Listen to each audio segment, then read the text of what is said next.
Hello, I'm Vicky Couchman. This is Benjamin and Magda, my two photographic students, and this is a Canon EOS Macro assignment. We've come to Cuenca, an historic Spanish town not far from Madrid. From here we will trek to a unique archaeological dig, where recently there have been some extraordinary fossil discoveries.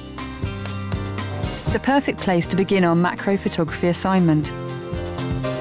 We'll be taking a 60mm macro lens, a tripod and some simple lighting. Then it's back to Cuenca to put into practice some of the techniques we've learnt. Macro is challenging because every slight mistake is magnified in extreme close-up. So we'll be looking at the importance of precise focusing and choosing the right aperture. There's a lot to learn, but this location will provide us with a wealth of opportunities for our macro assignment.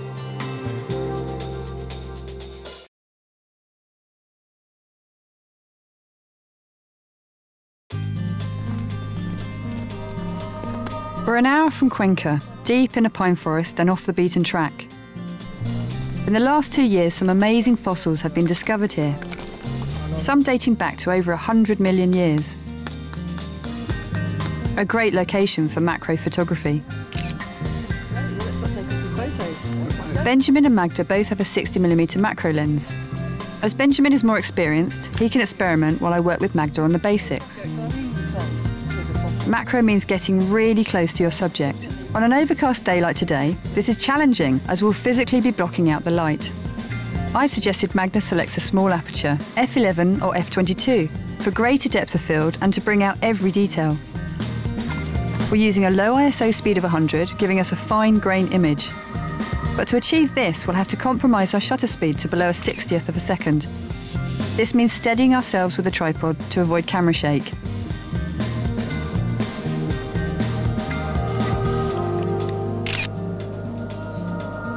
I've given Benjamin a simple ring light.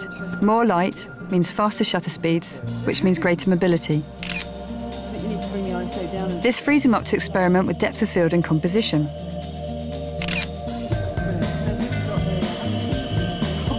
Finally, this extraordinary dinosaur footprint gives Benjamin a golden opportunity to try out an off-camera speed light. Lighting the imprint from the side will bring out the detail and depth from the flat surface of the rock.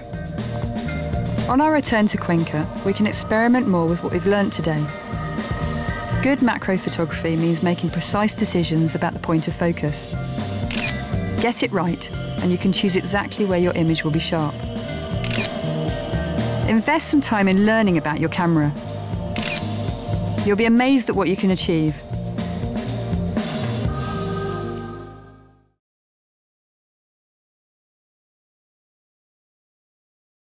I've made a quick selection. OK guys, I've had a good look through your macro shots from Cuenca, and I've selected a few to talk through. Start with this one. Magda first.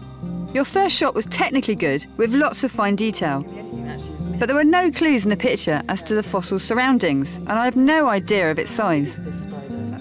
This shot is much better. There's a lovely composition with lots of context, a great sense of scale and detail right through the image. There's a really nice composition. Again, this is interesting. It's got good symmetry and form and takes you into another world. Your eyes are led into the centre, which is great.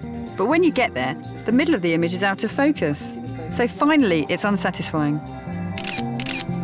This one is otherworldly too. You've captured the flow of the sap, but I think you could have got much closer and used the macro lens to its fullest extent. Overall though, pretty good. Well done. So let's go. Now Benjamin.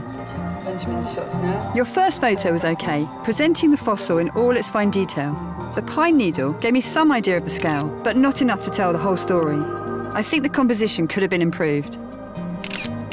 This one is more successful.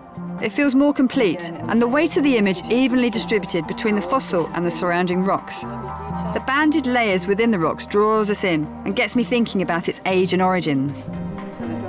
You had some lighting for this wonderful dinosaur footprint, which helped you bring out the relief and detail in it. But again, there's not much to give me a sense of relationship between the footprint and its environment. But this shot is much better. I really like that shot, it's fantastic. You've backed away a little, revealing the cracks in the rocks, and I really get an idea of the shape and size of the footprint now. That's great. This next one has good use of depth of field, allowing the focus to drop off in the background and making more of a central point of interest. Onto the